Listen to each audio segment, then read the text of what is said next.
RCR presenta Buen Provecho, una producción nacional independiente con certificado número 22388 para dar cumplimiento al artículo 14 de la Ley de Responsabilidad Social. A partir de este momento, los invitamos a formar parte de esta mesa donde se componen y descomponen los problemas del país.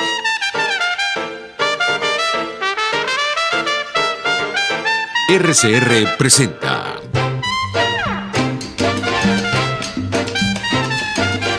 Buen Provecho.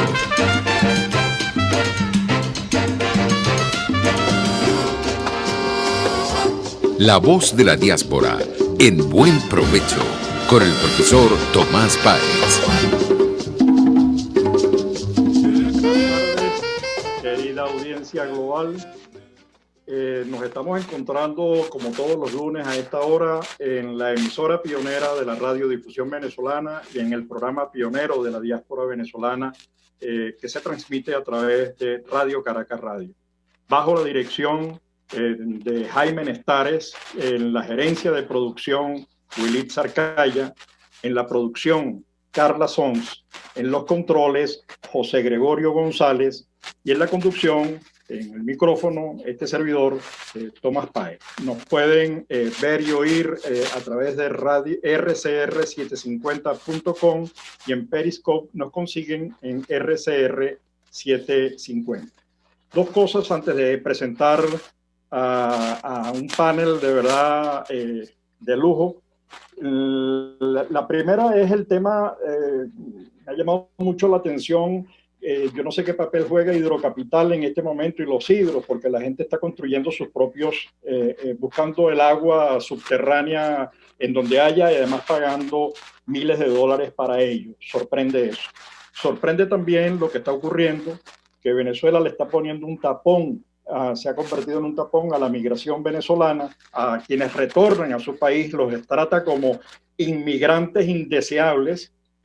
Y ya estos migrantes que retornaron están regresando nuevamente a los países que los acogieron, a Colombia, a Ecuador, a Perú, a Chile, a Argentina, porque allí consiguen mejores posibilidades de las que hay y las que hoy ofrece Venezuela.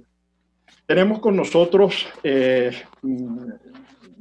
un tema que hemos venido desarrollando, no es un tema nuevo, lo hemos venido desarrollando, hemos venido trabajando con él presencialmente y virtualmente, bajo la coordinación, por cierto, de uno de nuestros invitados, que es un súper lujo tenerlo en nuestro programa, Gonzalo Gimio Almandós,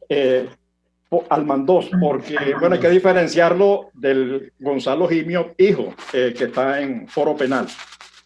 Gonzalo es médico psiquiatra, él es ese proceso de la migración nace en Lima porque sus padres eran diplomáticos venezolanos en ese país, se forma en España, en la Complutense, hace la equivalencia en Venezuela como médico psiquiatra, pero además se forma en la escuela junguiana en los Estados Unidos, en Boston. Entonces hizo allí su diplomado como analista junguiano, es psicoterapeuta certificado por el Consejo Mundial de Psicoterapia, profesor universitario de nuestra universidad, la gran UCB, y bueno, además hemos hecho talleres presenciales, él se ha encargado de coordinar actividades y encuentros a escala global, pero además tiene algunas iniciativas que es la que queremos conversar con él. Pero antes de darle la palabra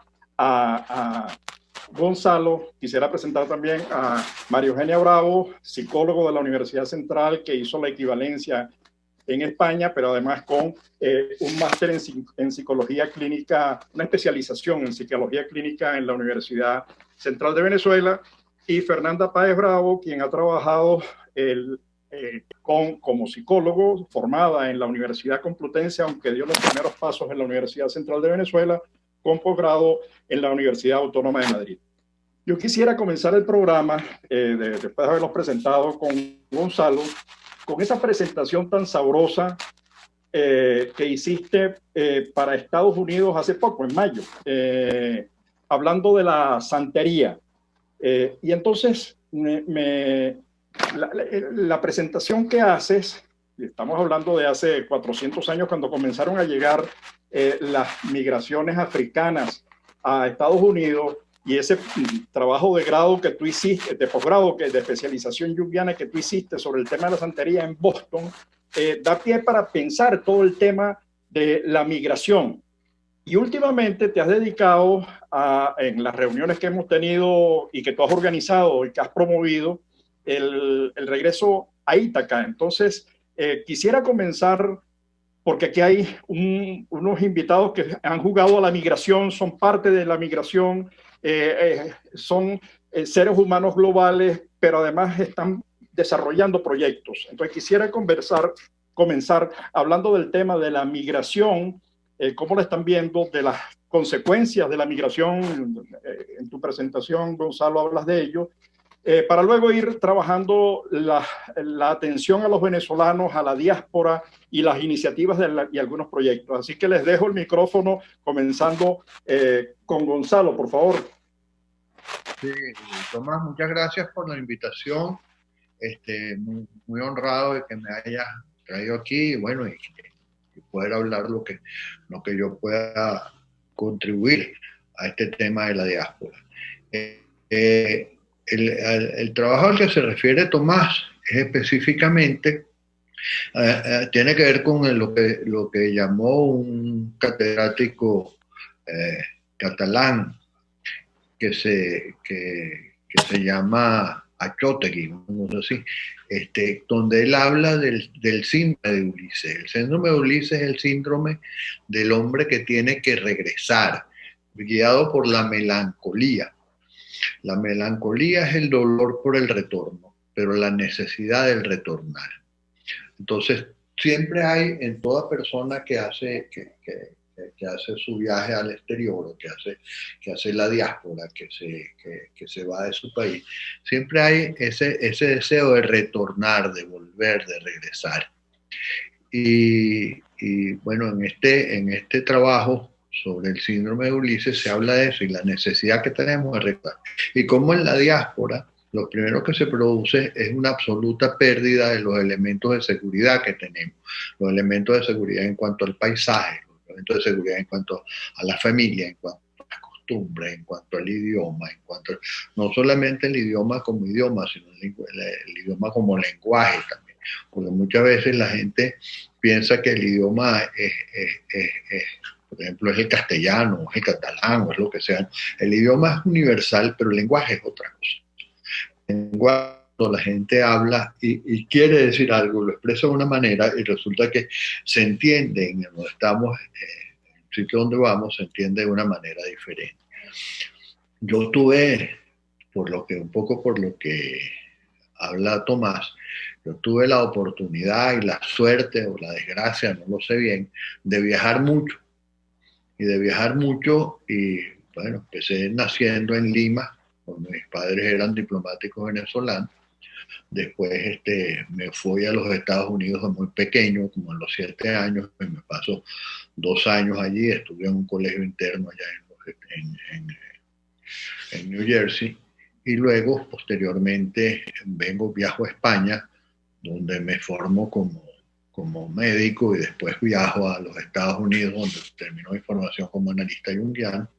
Y siempre he tenido ese espíritu de inquietud, de salir, de venir, de ir, y siempre me encuentro con situaciones muy parecidas. Una es la persona que hace una mímesis absoluta y se mimetiza con el ambiente donde va y se olvida de sus raíces, lo cual a mí me parece una locura. O la otra cosa es querer imponer nuestras costumbres, nuestra forma al país donde llegamos.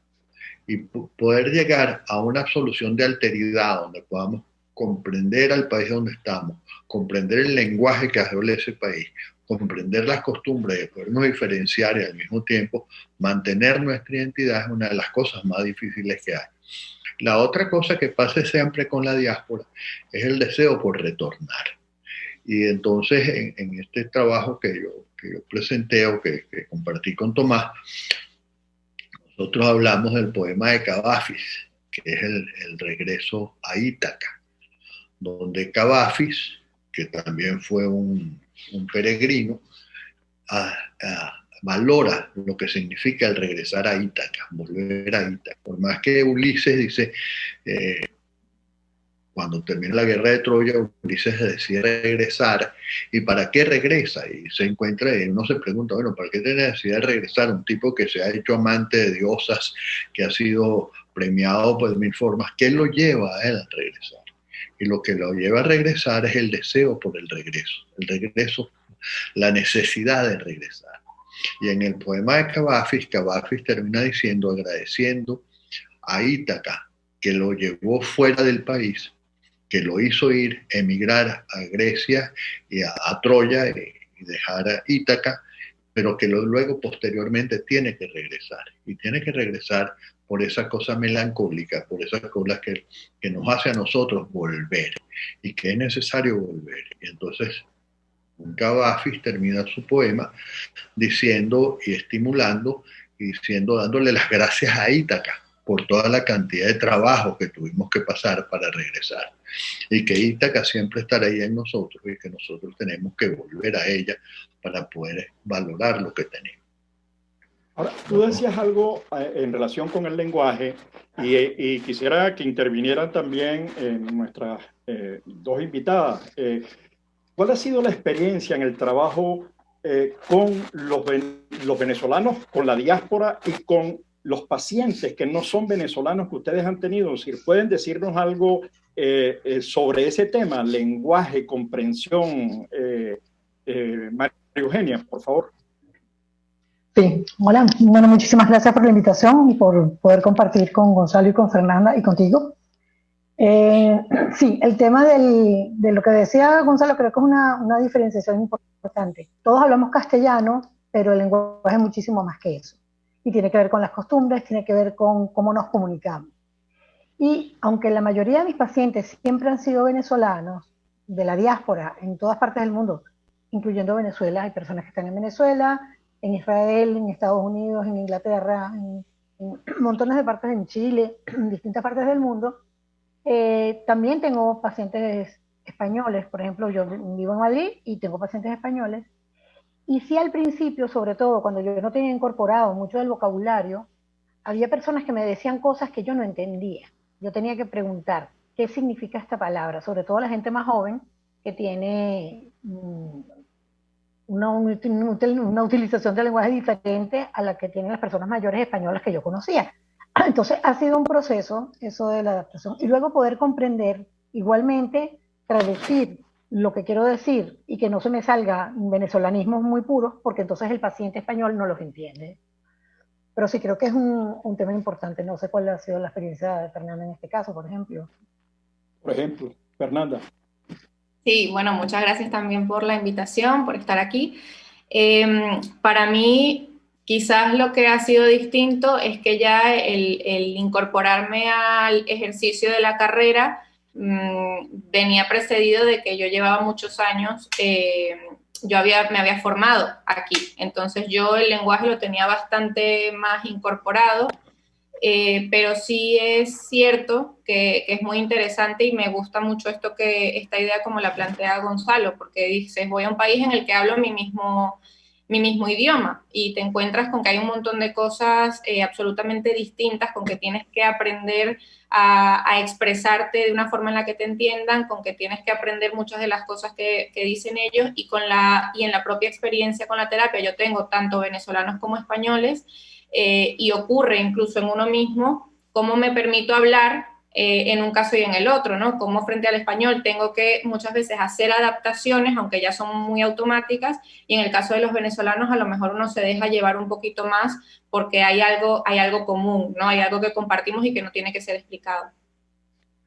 A ver, Gonzalo habló del regreso a Ítaca, ¿no? Estamos hablando del retorno. Eso me gustaría tocarlo en la segunda sección. Yo quisiera aprovechar a Gonzalo, esa presentación que hiciste en Nueva York, insisto, esa sobre la santería. Ahí hay una cita de Jung que me encanta, que es, tú aprendes al lado de la gente, aprendes en un estadio de béisbol, aprendes en los mítines, en los encuentros de los distintos partidos, en la calle, lo humano. Venezuela ha sido un país de inmigrantes. Venezuela recibió libaneses, recibió canarios, gallegos, vascos, italianos, portugueses, colombianos. Venezuela se ha hecho y Venezuela es capaz de entender los gestos de los italianos, es capaz de entender el hermano de un sirio. ¿Cómo explicas tú esa actitud del venezolano, Gonzalo? No, yo la explico simplemente porque somos caribeños y vivimos en contacto con el mar y con el aire y con la luz y con toda una serie de cosas que nos permite y nos da una capacidad realmente insólita de asimilación y de trabajo con el otro, de comprensión del otro. En el trabajo que tú mencionas, que es el trabajo de sobresantería, a mí me impresionó mucho porque yo me preguntaba en los Estados Unidos dónde iba la gente a buscar ayuda. O sea, sobre todo la gente menos favorecida, como eran las personas de color o las personas o los latinos, los hispanos, ¿dónde iban a buscar? Y descubrí que en esa época, estamos hablando de 1991-92, había en Boston 90 templos de santería. Y esos 90 templos de santería estaban llenos de gente que iba a buscar ayuda y que realmente recibían ayuda, se sentían en familia, se sentían que hablaban el mismo idioma, que eran capaces de conversarse unos con otros. Y la otro sitio donde eran también a las iglesias protestantes, evangélicas, etcétera, etcétera, donde la gente realmente tenía una manera de relacionarse mucho más suave, mucho más libre, mucho menos formal que las iglesias norteamericanas per se. Entonces, yo creo que estas dos cosas, nuestra idiosincrasia caribeña, por una parte, luego el tener una mezcla tan inmensa de posibilidades raciales, el haber sido un país rico y abierto a la diáspora y a que vinieran gente a ayudarnos, a enseñarnos, pues permitió que nosotros tuviéramos esa apertura. No sé si esto se conoce. No, pero es que además, digo para que sigan interviniendo, una cosa es el plano psicológico, el plano que ustedes trabajan, que es el del individuo. En el caso nuestro, cuando hicimos el estudio, conseguimos, quizás por ahí tenga que ver parte de la explicación que nos está dando Gonzalo, la respuesta de los venezolanos en el exterior es, ¿estás integrado? Sí. Pero además no solamente estás integrado, te sientes muy bien. El 85% de las personas que han viajado, que han salido fuera de Venezuela, han conseguido, más allá de que siempre hay brotes xenófobos. La xenofobia, por cierto, comienza en Venezuela con el gobierno venezolano que detesta a los venezolanos y les pone frenos para que retornen.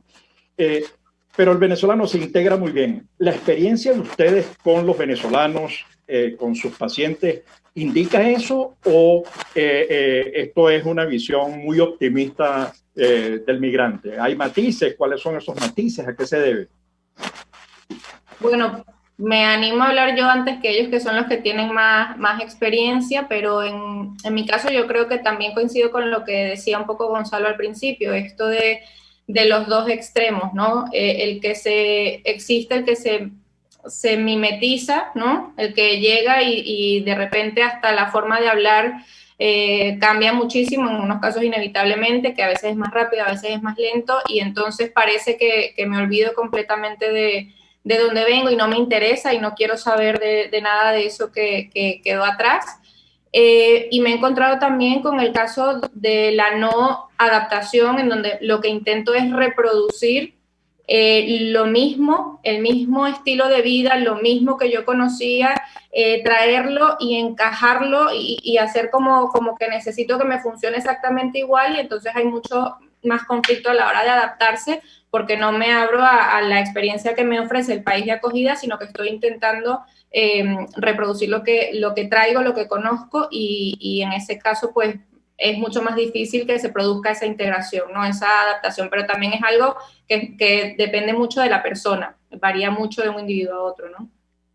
Yo quería agregar que, como tú decías, tú lo ves desde el punto de vista global, social, en general, tienes esa idea, y nosotros trabajamos con individuos, pero esos individuos son parte de una cultura. Esos individuos no están divorciados de un estilo de funcionamiento. Hay muchos estilos de funcionamiento, pero sí ves cómo se replican actitudes, situaciones, y un tema que me parece que sería importante tocar, que es parte de lo que funciona o de lo que ocurre en las personas, del duelo por la ida, por haber dejado el país, unos más, otros menos, incluso ese comentario que hace Fernanda de la gente que se mimetiza completamente, para mí es una forma de defensa extrema en la que o me adapto o me muero.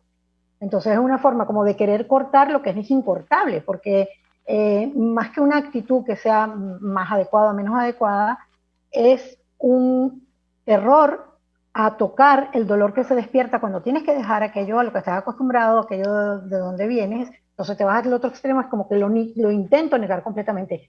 Pero quieran o no, surge en cualquier momento y de distintas formas, y son duelos que se retrasan cuando hay esa actitud de negación total, ¿no?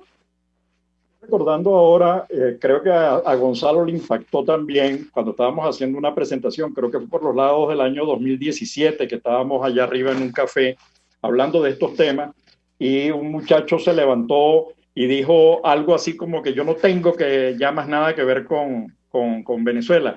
Gonzalo, ¿eso a ti te impactó? Sí, claro, a mí también me impactó muchísimo y reaccioné un poco, no sé si violentamente, pero un poco fuerte, porque realmente me parece que es una locura, porque tú no puedes, fíjate, una de las posiciones más interesantes en la psicología junguiana es la cuestión religiosa, pero en el término de recuperar lo perdido, de volver a unir lo que se desunió, que tiene dos acepciones, religare y religere. Religare quiere decir unir aquella cosa que desunió, digamos, en términos junguianos o freudianos, volver a unir las partes inconscientes que nosotros hemos reprimido con las partes conscientes. Y religere, que tiene que ver con unir con lo que somos, con nuestra historia. Nosotros no podemos renunciar a nuestra historia. Nosotros tenemos una historia, una presencia, unos mitos y unas maneras de ver la vida que son inherentes a quienes somos nosotros, a quienes somos los venezolanos, a quienes somos las personas que estamos. A mí muchas personas me preguntan, por ejemplo, mire, ¿y ese apellido de dónde es tan raro, Jimio? ¿Eso es libanés o alemán o austríaco? ¿Qué sé yo? No, eso es de Cumaná. Entonces la gente que no quiere, bueno, porque mis tatarabuelos llegaron por Cumaná y fueron sastres y hicieron cosas en Cumaná, y entonces yo soy más cumanés que alemán, mis tatarabuelos eran alemanes, ¿no? No es que sea muy cumanés tampoco, porque tampoco, o sea, me encanta Cumaná y quiero mucho a los cumaneses, pero entonces no podemos renunciar a nuestros mitos, a nuestros... Tengo que cortarlos porque tenemos que ir a publicidad, tengo que ser el malo de la partida. Retornamos, pero conserva la idea, el hilo, porque nos interesa seguir hablando de eso y de las actividades de los psicólogos en momentos de coronavirus y en momentos de expansión de la diáspora venezolana. Entonces, vamos a publicidad y ya regresamos.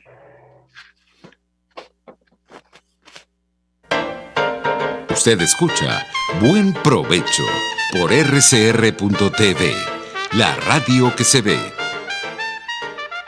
Sintonícenos a través de Periscope, @RCR750, la radio que se ve. En Arnamar contamos con una muy extensa gama de productos cosméticos de primerísima calidad para el cuidado personal de toda la familia. En Arnamar nos sentimos orgullosos de ofrecer tratamientos especiales para el cabello y para la piel tanto de adultos como de niños, bajo las más estrictas normas internacionales. Y en Arnamar siempre estamos innovando para satisfacer las exigencias de la calidad de vida de hoy. Arnamar Cosméticos, toda una vida dedicada al cuidado personal de la familia venezolana.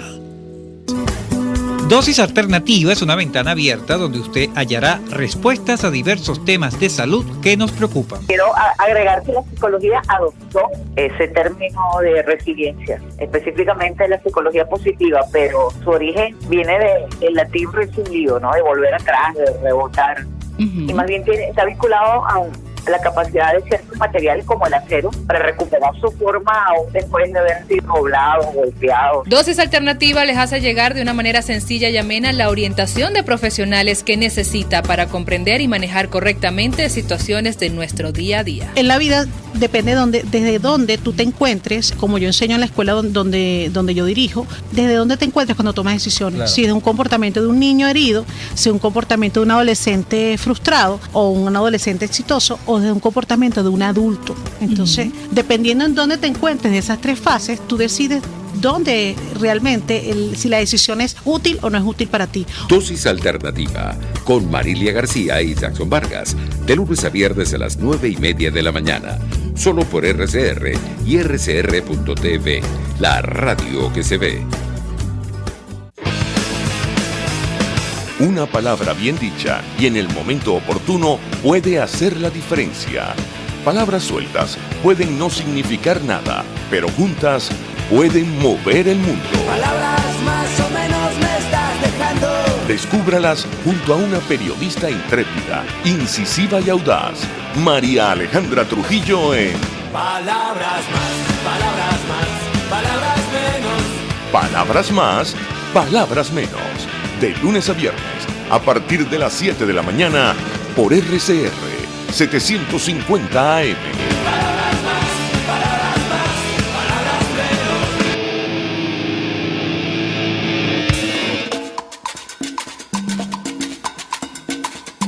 menos. Fuerza que nos activa, fuerza que une a un país que quiere cambio.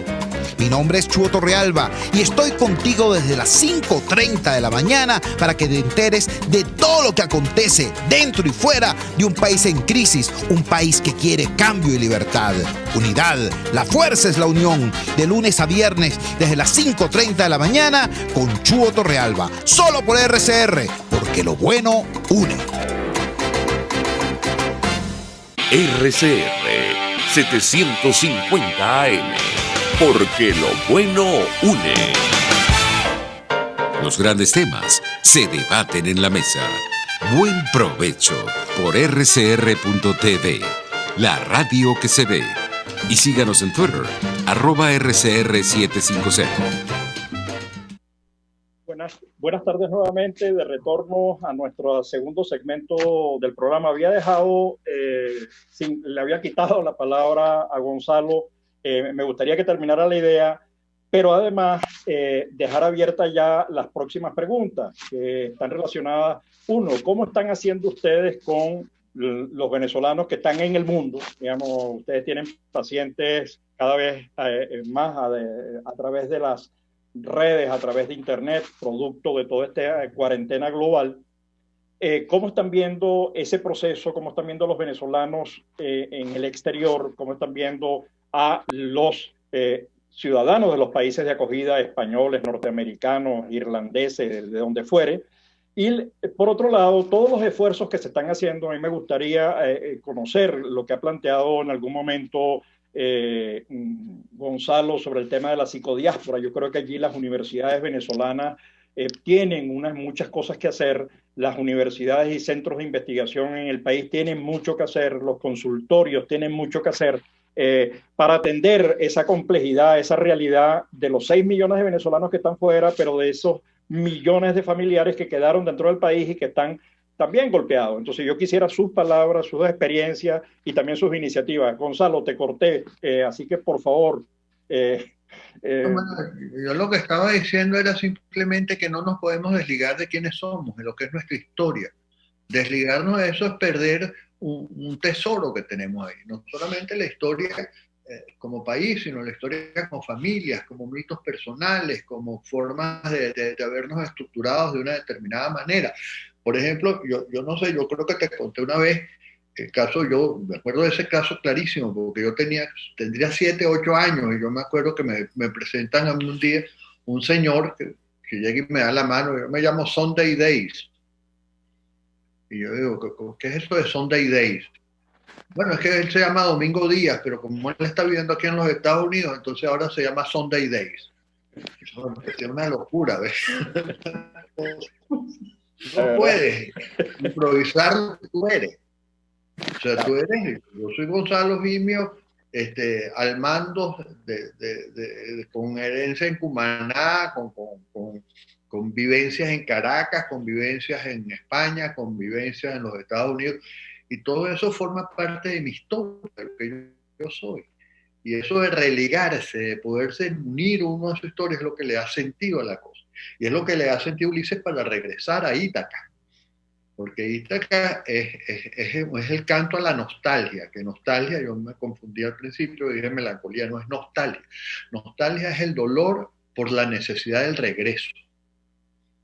Y es la necesidad de regresar, de volver a lo que es nuestro, a lo que somos. Nuevamente, Gonzalo y María Eugenia y Fernanda, lo que nosotros también conseguimos en el estudio, como dato, y en el trabajo que hacemos con la diáspora en el mundo, es que una parte importante de la diáspora no va a retornar al país. Eso no significa que no haya preocupación por el país. De hecho, hay un montón de iniciativas y de eso quisiera que hablaran con este tema de qué están haciendo los psicólogos, qué están haciendo los psicoterapeutas en este terreno en momentos de coronavirus y de diáspora. Pero entonces la gente no está pensando regresar al país. No hay una idea de retorno, por lo menos no aparece en nuestro estudio. Quizás aparezca en los datos, quizás aparezcan los dolores profundos de quienes se han ido de Venezuela y hoy están haciendo vida en el exterior.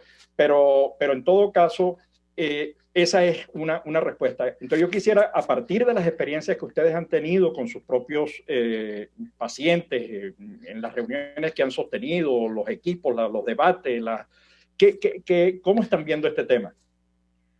Fíjate, yo creo que la nostalgia por el retorno, y además es un tema que lo hablamos con casi todos los pacientes, los venezolanos particularmente, que es la idea de retornar y que el sitio al que quiero retornar, Ítaca se hundió.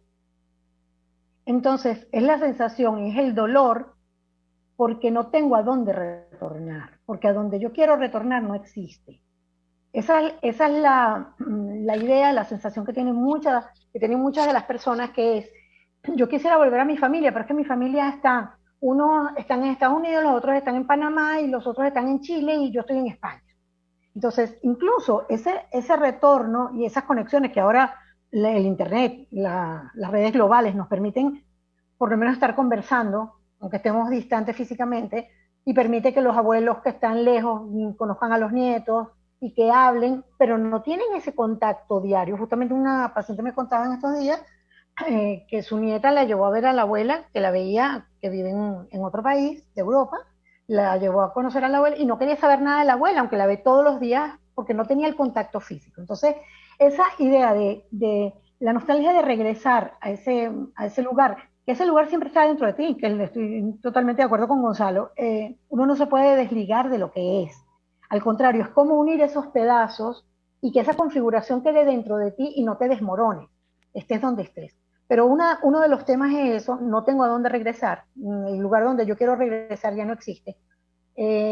La otra es el desmembramiento de familia y amigos, cómo sentimos que estos pedazos que no los puedo recoger porque no depende de mí, sino que cada quien está en un sitio. Y otro fenómeno que se está dando, lo estoy viendo muchísimo también, es las generaciones, porque depende mucho de la experiencia además de la edad, de los grupos etarios en los cuales las personas salieron. No es lo mismo Fernanda, que salió y estudió fuera, aunque ella había empezado en Venezuela, a los que salimos a los casi 50 años, a los 60, a los 70. O sea, depende muchísimo de la edad a la que salgas y la posibilidad que tienes de adaptarte más o menos. Pero sí estoy viendo el fenómeno de los pacientes entre 30 y 25 o 40 años, más o menos, que sus padres se los quieren traer por el tema económico, porque están produciendo, pero no pueden mantener la familia aquí y la familia allá. Y se está dando un fenómeno de los cambios de vida naturales por las edades, el salir de casa, el irte de la casa de tus padres, ya no es volver a la casa de los padres porque no tengo cómo mantenerme, que estaba ocurriendo mucho en Venezuela. En Venezuela lo que estaba ocurriendo era que los hijos no se podían independizar y se iban, se les hacía un huequito en casa de los padres, se les hacía un apartamentico cuando se podía para poder incorporar. Está ocurriendo lo contrario. La gente joven que está trabajando, porque eso sí, y esto es un paréntesis de algo que preguntaste al principio, la percepción, por lo menos aquí, es que los venezolanos son unos trabajadores insignes. Hacen lo que sea, lo hacen bien, se han insertado muy bien en los mercados laborales, los que han podido. Obviamente hay distintas situaciones, pero fundamentalmente son muy queridos como trabajadores. Son personas. Entonces, esta gente que está produciendo se trae a los padres, que ya no es los hijos que vuelven a casa a los padres, sino los padres que vienen a vivir con los hijos. A lo mejor en una habitación, o en 2 habitaciones que tienen un baño, y el baño está en un sitio que tiene que invadir la privacidad de las parejas o de los hijos pequeños, o la abuela tiene que dormir con los hijos pequeños porque no tienen espacio donde estar. Y esto está dando otro viraje, otro cambio a las relaciones familiares. Que si se vienen a un país, pero tienen 2 hijos en otro país, entonces una hija o un hijo se quedan encargados de los padres y los otros un poco se desentienden porque no pueden hacerlo. Yo creo que son fenómenos que se están dando a partir de lo de la diáspora y con el tema ahora del coronavirus, que además estamos todos muchísimo más encerrados. Estos compartires, aunque estés en la misma ciudad, se hacen mucho más difíciles. No sé cuál sea la experiencia de Gonzalo y de Fernanda al respecto. Sí, yo creo que abarcaste bastante bien todos los temas, entonces por añadir, no sé si añadiría mucho con lo que diga, por tocar los distintos temas. Creo que con respecto a esto del retorno que hablaban, me parece muy clara esa imagen, ¿no? Al final, aquel sitio al que yo quiero volver, directamente no quiero volver porque no existe. Y el país no es un sitio geográfico, ¿no? El país es ese cúmulo de experiencias que uno ha creado allí, que si yo ahora vuelvo, ni está la gente, ni está casi el lugar, tampoco está como yo lo conocía. Entonces ese duelo es un tema importante, que creo que también, por añadir algo distinto, hay un tema del duelo que muchas veces ni siquiera nos damos espacio a elaborarlo, ¿no? Me ha pasado el caso, ya por la experiencia personal, con algún paciente que después de llevar años fuera dice, es que no entiendo por qué ahora a mí me empieza como a doler haberme ido de Venezuela, ¿no? Muchas veces te obliga la situación, las circunstancias nos han hecho en muchos de los casos salir casi obligatoriamente, una decisión medio obligada, y entonces ese momento en el que llego al país de acogida me toca empezar a estudiar. Fue mi propio caso, yo aterricé un día y al día siguiente empezaba clases. Entonces la elaboración de ese duelo, de dejo todo aquello que conozco para empezar en un sitio nuevo, muchas veces no tiene espacio. Y ya por cerrar un poquito lo que decía María Eugenia, esto de las nuevas cosas que aparecen, ya no solo es que se tengan que traer los hijos a los padres, es que en muchos casos los hijos terminan trabajando para poder sostener allí a los padres, aquellos que no quieren o no pueden salir por las condiciones particulares de cada quien. Parte del sueldo de los hijos es para apoyar a los padres en la situación en la que estando en Venezuela no pueden ellos tampoco sostenerse, ¿no? Y esto también es un fenómeno que bueno, genera a veces quebraderos de cabeza, ¿no? A ver, tú acabas de tocar un tema que es las remesas que envían los venezolanos. Hoy es la segunda fuente de ingreso reconocida en el país, porque el oro no sabemos cómo se vende, el coltán tampoco y el torio tampoco, digamos, esos son unos secretos extraños que deben estar generando recursos, pero no lo sabemos. Pero estamos hablando entonces de la nostalgia, estamos hablando de los dolores, estamos hablando en tiempos de coronavirus y estamos hablando del papel de los psicólogos y del papel de los psiquiatras. Gonzalo ha sido allí un creador permanente, no solamente aportando nuevos enfoques y nuevas formas de hacer las cosas en este terreno basado en su dilatada experiencia, pero más que la dilatada experiencia es en el análisis de la experiencia. Yo creo que está recogida en ese libro las metáforas psíquicas que tengo yo ahorita en la mano. y ha reunido en los últimos 4 meses, aprovechando este tema, ha desarrollado actividades con los psicólogos y psiquiatras en el mundo. Yo he tenido la ocasión de ser invitado por Gonzalo a participar en esas reuniones para hablar del tema de la diáspora. Hemos compartido con psicólogos, hemos compartido los temas del duelo y también las iniciativas. Entonces yo quisiera que Gonzalo nos hablara de eso, porque ella tiene una experiencia, tiene una capacidad de creación y tiene una capacidad de dirección que vale la pena aprovechar. Bueno, gracias por esos conceptos. Yo creo que yo simplemente soy un instrumento más de la diáspora, ¿no? Y gracias a ti que has creado este movimiento de la diáspora y que ha sido tan creativo y tan maravilloso en todo lo que has hecho, Tomás. Realmente ha sido también extraordinario. Bueno, hay muchas. Primero, la virtualidad ha sido un gran ayudante, porque nos ha permitido comunicarnos. La reunión que tuvimos, ¿te acuerdas? Que eran como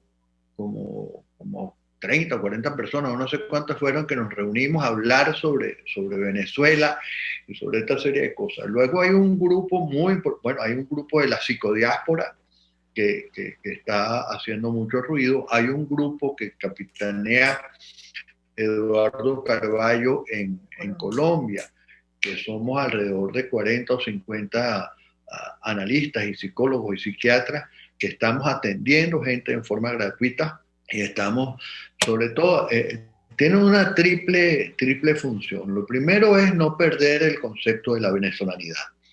Lo segundo es ayudar a las personas que necesitan, por razones psíquicas, por razones de lo que sea, o por necesidades simplemente de reunirse y hablar de Venezuela y hablar de los problemas que están enfrentando cada uno, etcétera, etcétera. Entonces, ahí hay un recurso invalorable para gente que quiera estar. Pero sobre todo, lo que ha sido maravilloso es el encuentro entre psiquiatras, psicólogos, psicoanalistas de diferentes índoles, que nos reunimos una vez a la semana y hablamos entre nosotros y nos soportamos y nos ayudamos a nosotros mismos. Porque la labor del psicólogo y del psiquiatra y del psicoterapeuta, del psicoanalista, es una labor en soledad, muy solitaria y muy dura, muy difícil.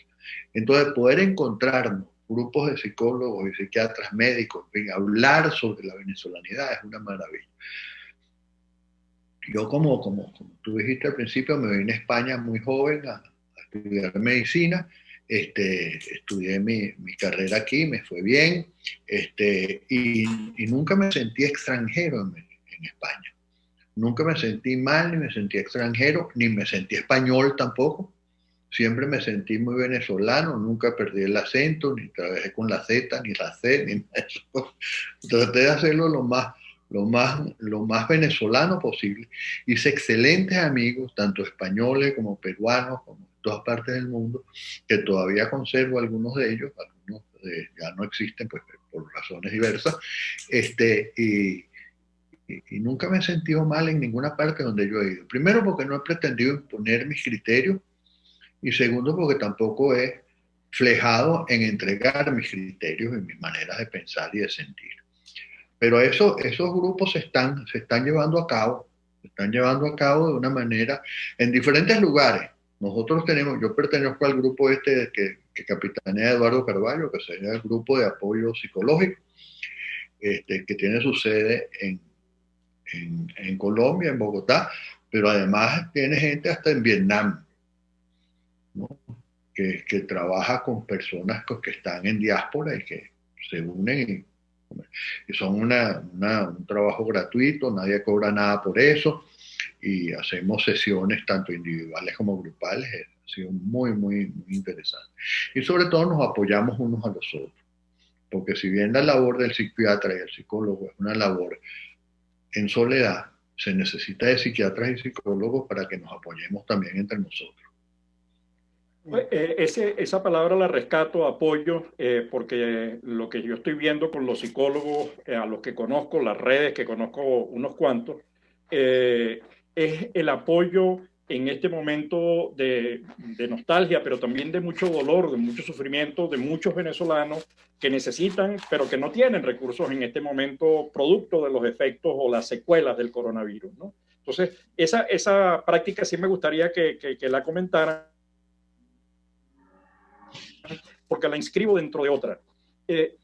Llama la atención que se estén produciendo iniciativas en el tema ambiental, en el tema de las ingenierías, en el tema de cómo defender el arco minero, etcétera, o la experiencia que está haciendo telemedicina en la Universidad Central de Venezuela, que es cómo desde Venezuela podemos prestar hasta donde permiten los recursos, porque además las universidades venezolanas están asfixiadas, cómo poder articular esfuerzos desde las universidades venezolanas con este esfuerzo que está haciendo la diáspora psicológica, por llamarlo de alguna manera, o psiquiátrica, pues, de los psicólogos y psiquiatras, en esto de la psicodiáspora, poder reforzar el trabajo y multiplicar el esfuerzo. No sé si tienen algo que decirnos en este sentido, además, María Eugenia y Fernanda, para ir cerrando, porque nos quedan unos pocos minutos de programa.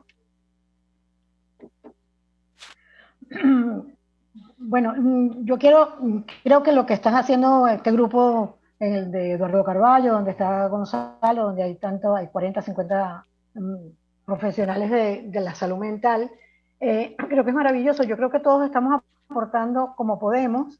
En este momento de crisis, obviamente uno necesita de su trabajo para vivir. Yo no podría vivir si no cobrara, pero sí hay un apoyo solidario. Sobre todo yo creo que el tema de sentirnos venezolanos y que tenemos que apoyar a nuestra gente, esa es parte de esta identidad.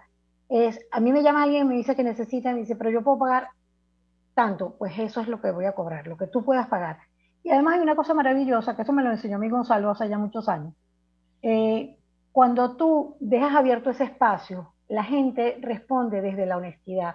Cuando tú abres un espacio honesto de comunicación hacia las personas que vienen a buscar ayuda, y tú confías, la respuesta de la gente es una respuesta muy adecuada. Nadie te paga menos de lo que realmente puede pagar. Y bueno, eso es lo que estamos haciendo todos. Creo que Fernanda también estás haciendo eso, ¿no?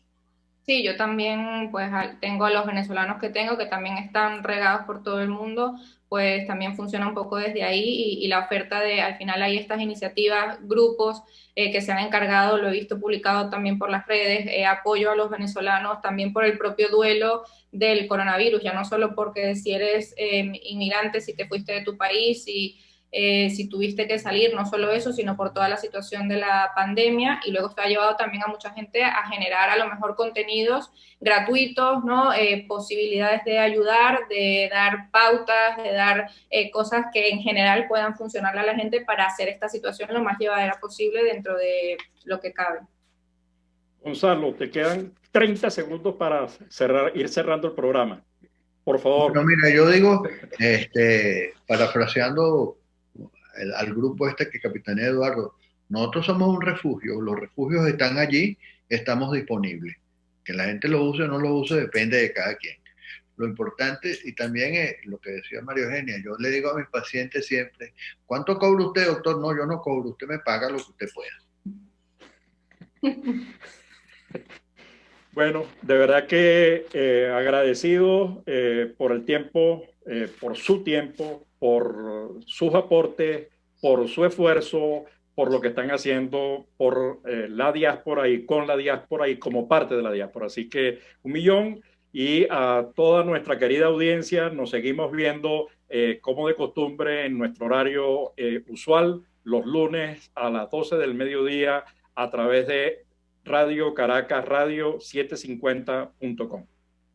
Gracias. Muchas gracias a ti. Gracias, Tomás. RCR presentó Buen Provecho.